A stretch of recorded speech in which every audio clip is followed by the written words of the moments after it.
Professor Agasa, brave soul that he is, takes the detective boys camping because nothing says peace and quiet like dragging 4 hyperactive kids into the wilderness. It's a gorgeous day, Mount Fuji is doing its majestic thing, and the freshly finished Nishitamashi Twin Towers loom in the background like 2 fancy chopsticks trying to poke the sky. Mitsuhiko, ever the nerdy tour guide, asks Agasa if they can swing by the towers on the way home. Agasa, powered by curry and poor decision-making, agrees. They set up camp, and soon it's rice and curry o'clock. I and Agasa are on cooking duty, while Genta goes full rice evangelist and lectures Mitsuhiko for not cleaning his bowl. There will be divine punishment. That's what my parents say. Genta, calm down, you're not the rice pope. Night falls, and everyone's snoring like chainsaws when Genta gets the midnight pee-pee panic. On his way back from the bushes, he spots Ai in a phone booth like she's starring in a 90s spy thriller. He shrugs it off, she's probably just ordering more rice and scurries back to the tent. Meanwhile, Ai is having a super cryptic convo on the phone, mumbling about going to the Twin Towers and he joining her. Somewhere else, in the creepiest Porsche 356A ever, Jin and Vodka finish their own phone call. Were they talking to Ai?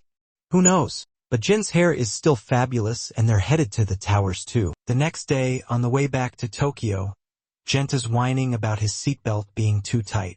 Mitsuhiko with zero chill says, no shocker, bro. You had 5 bowls of rice. You're basically a walking rice ball. They play the 30 seconds game to kill time. Mitsuhiko overshoots, Conan nearly nails it, Genta forgets he's playing and goes full Netflix binge, stopping at 59 seconds. Ayumi, future queen of precision, hits 30 on the dot. Genta suddenly remembers Ice phone booth mystery, but I gaslights him into oblivion. You imagine that. Maybe cut back on the carbs. They pull up in front of the towers, surprise. Sonoko, Ran, and Kogoro show up too because apparently Tokyo is the size of a dinner plate. Kogoro's got connections. His college buddy Mio Tokiwa owns the whole building. Shinami Sawaguchi, Mio's hyper-efficient secretary, gives them a tour and infodumps like it's her TED Talk. The Tokiwa Corp owns everything above the 31st floor, and first stop is the fancy tech showroom. There, Yoshiaki Hara, software guy and part-time Bond villain, shows off his latest creation, a machine that predicts how you'll look in 10 years. Spoiler, it's just an app with a Snapchat filter. Ayumi tries it and turns into a Disney princess. Agasa? Zero change. Just more nose hair. Genta and Mitsuhiko look like they belong in a boy band called Rice Crisis. Sonoko's older self crushes her soul, while Ran somehow upgrades into a goddess. Conan nearly dies of a Shinichi-induced blushing crisis and Kogoro gets emotional. She looks like Eri. Conan tries to become invisible. Conan and I, both allergic to public exposure and secret revealing tech, wisely sit out, but peer pressure's a beast so they get shoved into the machine anyway. Plot armor saves them, error 404, identity not found. Just then, Sawaguchi's phone rings. She leads them to the 75th floor for the tower's grand opening prep.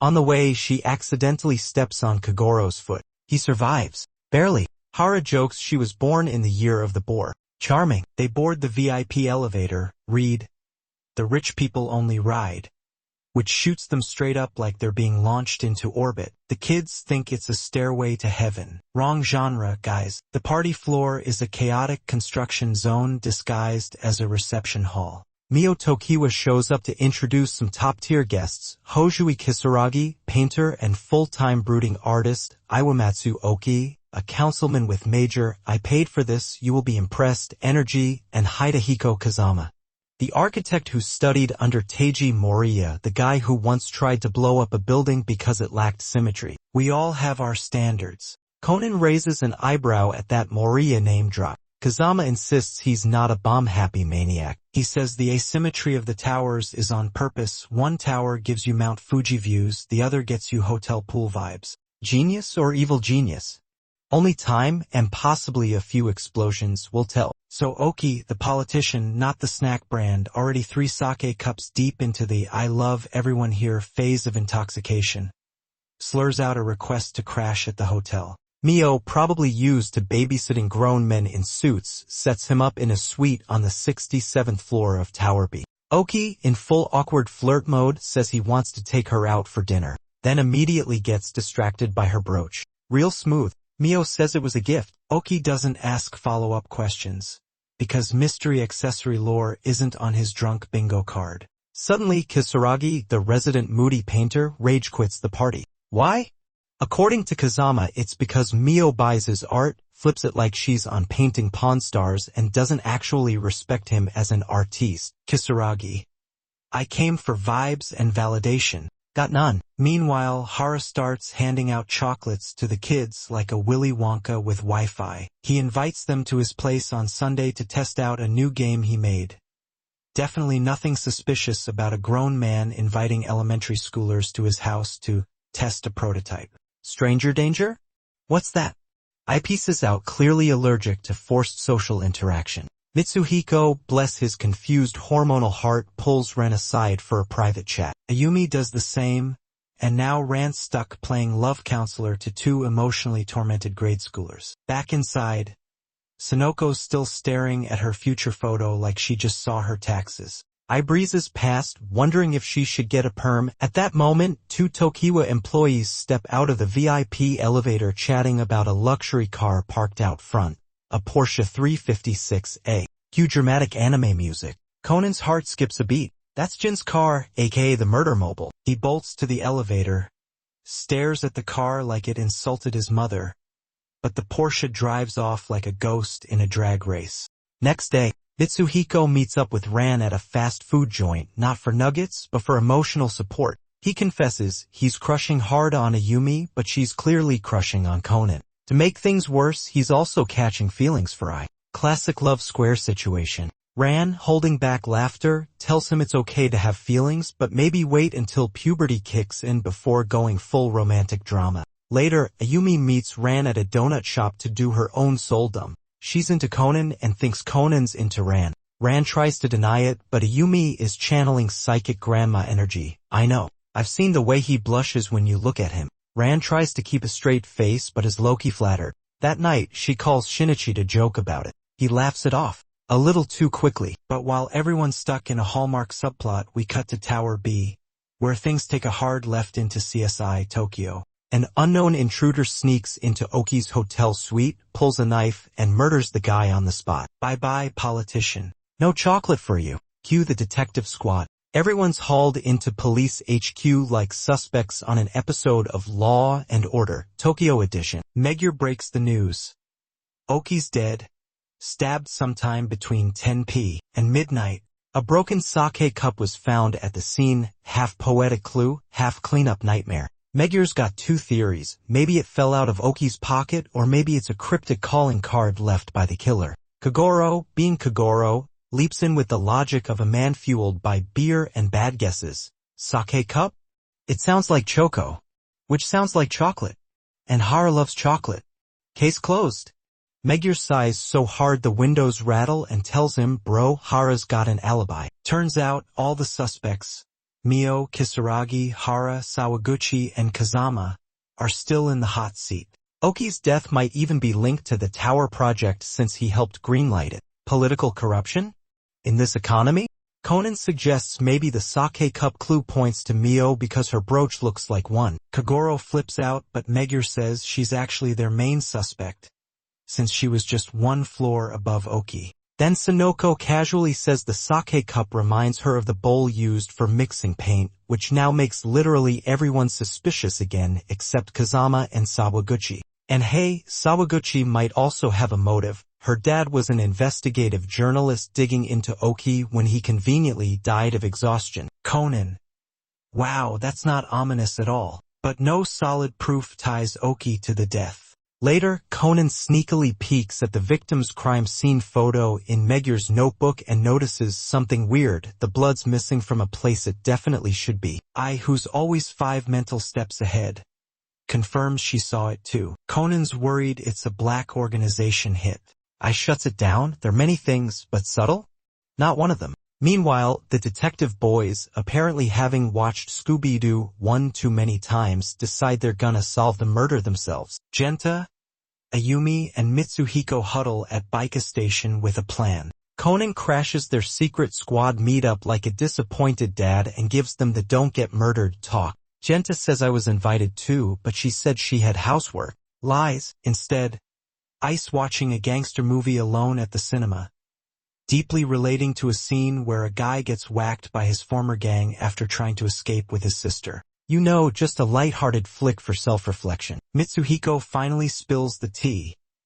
They're headed to Kazama's house to investigate and plan to visit Hara the next day. Also, Kisaragi conveniently lives in a house within villain monologue distance of Kazama and moved there 3 years ago. Conan is immediately nerding out over the architect's high-tech CAD system like it's the Millennium Puzzle of design software. Meanwhile, Mitsuhiko goes full 60 minutes and starts grilling Kazama about Oki's murder. Kazama, sipping tea and channeling his inner yoga instructor, assures them he's not the killer. He even thanks Oki for supporting the Twin Towers project and then casually drops a dad flex about needing to call his family. Conan mentally crosses him off the suspect list like, no way a murderer remembers to call his kid. Next up is Kisaragi's house, who is in the middle of painting a very serious portrait of Mount Fuji. The detective boys knock, and he opens the door like they just interrupted a sacred art ritual. He looks like he's one canvas short of snapping, but instead of calling the cops, he goes Bob Ross mode in reverse, draws savage caricatures of the kids, hands them out like party favors, and slams the door in their faces. Genta's caricature looks like a potato with eyebrows.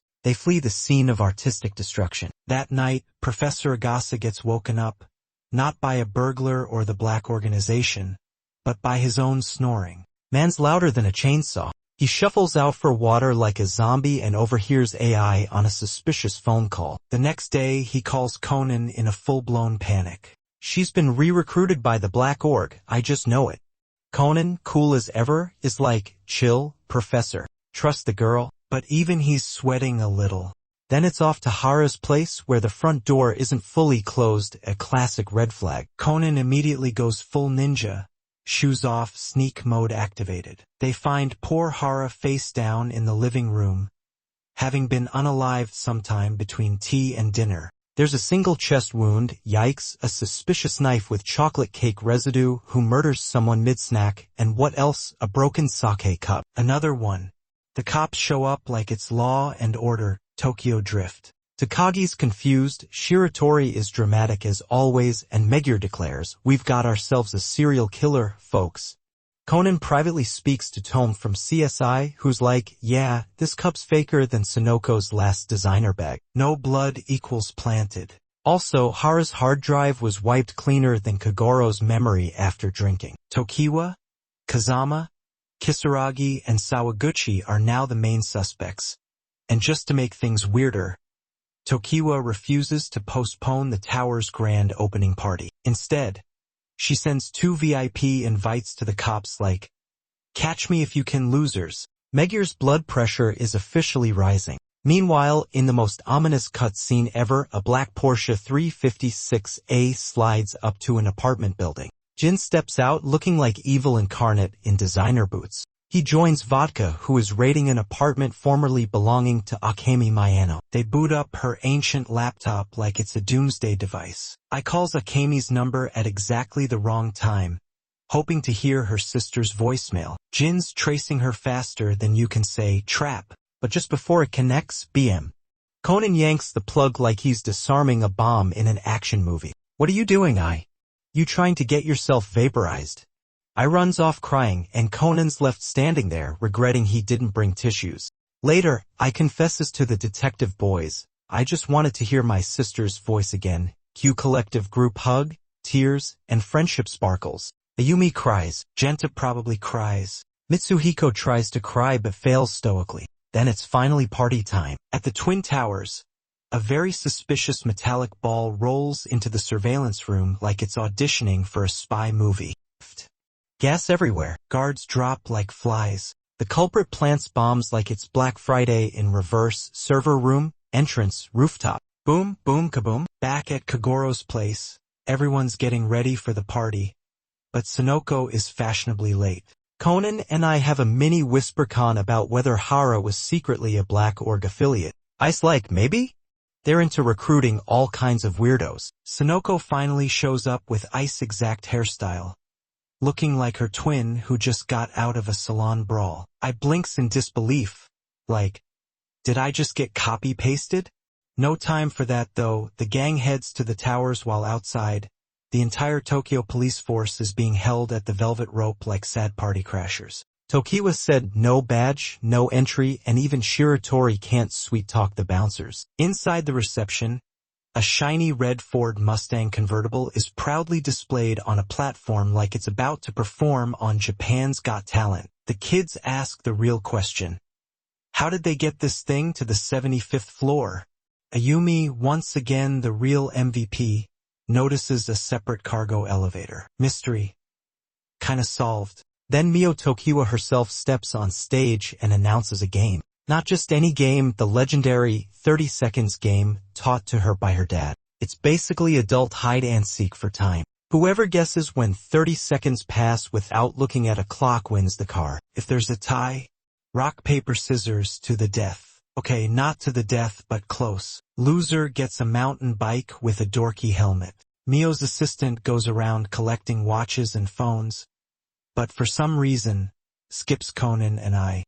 Suspicious. Conan glances around and notices something even weirder. Kisaragi didn't join the game at all. Something tells him the game's about to get a lot more serious. Mio starts the stopwatch for the 30 seconds game, and shockingly, it's not Conan. Not I. Not even a random watchlist guest who wins. It's Kogoro Mori. Yep. The man who can't even tell how many drinks he's had wins a timing game without a clock. Naturally, everyone gasps. Kogoro strikes a pose like he just solved world hunger and mutters, "I've still got it." Before anyone can investigate how the stars align to make that happen, Sawaguchi calls up the VIPs who helped build the Twin Towers. Just as everyone's settling in for a boring presentation with classical music and nodding politely at paintings of mountains, bam, the lights go out. Spotlights flicker on like it's a Broadway finale, but instead of jazz hands, we get Mio Tokiwa hanging from the ceiling like a spooky chandelier in front of a giant painting of Mount Fuji. Talk about an opening act. Kogoro leaps into action, mostly to be the center of attention, and brings her down. He notices a sake cup next to her body. This one's actually not shattered, for once. Progress? They draw the curtains and turn the crime scene into an impromptu murder mystery dinner theater, minus the dinner. Kogoro's ready to accuse anyone with a shadow, but his first suspect is Kisaragi because, and I quote, he was standing next to her, so obviously it's him. The logic is airtight like a colander. Takagi, ever the buzzkill, says Kisaragi didn't know about the sake cup clues. Kogoro immediately pivots to Sawaguchi, now armed with a theory that sounds like he read it in a fortune cookie. The word choko, sake cup, is spelled with the kanji for boar and mouth. And you were born in the year of the boar. Guilty. Conan, meanwhile, is face-palming so hard he might get a concussion. I discreetly calls him over and whispers her own theory, which, a shocker, actually makes sense. Mio had been drinking and didn't notice someone swapped her necklace with a wire-rigged one. Conan finds a rogue pearl next to where Kisaragi had been and realizes this was a killer fashion statement. Then suddenly, boom, a bomb goes off in the power generator. Lights out. Part 2. A second explosion takes out the server room and erases all Tokiwa Corporation data, along with several terabytes of Kogoro's embarrassing karaoke clips. Emergency time. The police shout, "Women and children to the elevators." Like it's the Titanic. Conan tries to sneak in with the kids, but the elevator beeps like a judgmental fitness tracker and says, "Too heavy." So the detective boys hop off like heroes, giving their spot to a mom and baby, and now everyone's stuck upstairs while everything's on fire. Great job. Teamwork. Conan realizes this bombing job is too surgical for your average maniac. It's the black organization again, because of course it is. Sonoko's new haircut made her look like Ice old self, Shiho, and the organization now thinks Sonoko is her. Poor girl just wanted to look cute, not get targeted by professional assassins. Conan uses his trusty glasses and zooms in on B Tower's rooftop. There's Jin, locked and loaded, sniper pointed at Sonoko. Conan shoves her out of the way just as a bullet hits the elevator wall. Jin, watching through his scope, tilts his head like, Sherry's acting weird. The elevator jams from the shot, so Conan climbs through the hatch like he's in Die Hard. Ran opens the doors on the 45th floor, where smoke is now pouring in like it's a spooky haunted house ride. With no options left, Ran grabs a fire hose, ties it around herself and Conan, and jumps out the window like Batman with a ponytail. They smash through another window seconds before the hose catches fire. Back on the ground, Conan can't find the detective boys. Right on cue, Genta radios in with, Conan? We're still on the 60th floor. Kinda toasty up here. Megure yells for a helicopter rescue. Conan sprints to Agasa's car, grabs his rocket-powered skateboard, takes the elevator to the 60th floor of B Tower, and literally jumps across a broken sky bridge. Like Tony Hawk but with more arson. After saving the kids, Conan returns to face the final boss, Kisaragi. He and I confront him in the now empty party room. Turns out, Kisaragi was not just a grumpy painter, he was a grumpy painter with murder in his heart. He sent Mio a necklace, then quietly swapped it with the wire trap version backstage. When the painting lowered, it yanked the necklace up and yep, instant strangulation. His grand finale, death by decor. Conan also figures out Kisaragi visited Oki with a fake peace offering, a painting, killed him, then took the art back to hide the blood evidence. But the twist? Kisaragi didn't kill Hara. When he got to Hara's place, the poor guy was already toast. So Kisaragi just left his prop-broken sake cup there to confuse everyone, like some dramatic flair from a dinner theater villain. The key evidence? Hidden inside Kisaragi's cane, the original pearl necklace. Because if you're gonna commit serial murder, obviously stash the proof inside your walking stick like some low-budget Bond villain. Motive: Kisaragi, now fully exposed like a bad magician with no tricks left, breaks down and confesses. But not for money, not for fame, not even for petty revenge. No, he murdered 3 people for the sake of Mount Fuji. That's right. For 10 years, this man climbed a random hill outside Nishitama City just to paint his beloved mountain like a man possessed by Bob Ross's ghost. When his knees eventually said, "We're too old for this," he built a house right on top of the hill to continue his mountain-staring lifestyle in peace. And then, disaster struck. 2 giant skyscrapers popped up, photobombing his perfect Fuji view like 2 giant middle fingers. The horror, the betrayal, the architecture. So what does a totally reasonable artist do in that situation? If you guessed murder 3 people, congratulations, you may be entitled to compensation. He offed Oki for approving the building plans, Hara for helping build the towers, and Mio because she dared to profit off the whole thing. And those sake cups at each crime scene? Symbolism, baby. The broken one stood for his ruined view. The unbroken one at Mio's murder scene? She was dangling right in front of his Fuji painting, splitting it in half, like the Twin Towers did to his soul. Deep but also super illegal. As Kisaragi finishes his melodramatic artist monologue, he tries to down some poison like a Shakespearean villain. Conan, unimpressed, fires a tranquilizer dart from his watch. Boink. Nice try, Picasso, Conan mutters. You're not dying before your court date. Aftermath. I, quietly listening with the vibe of someone who's seen too much nonsense today, asks Conan when he first suspected Kisaragi. Conan, smug as always, explains, I noticed the towers split the view of Mount Fuji when we exited Asahino Station, and this guy had his blinds closed despite buying a house just for the view. It was fishier than Agasa's lunchbox. He then drops another bombshell, pun very much intended. Jin killed Hara. The clue? Hara grabbed his silver knife before dying. And in Japanese, silver equals Jin. Dun dun dun.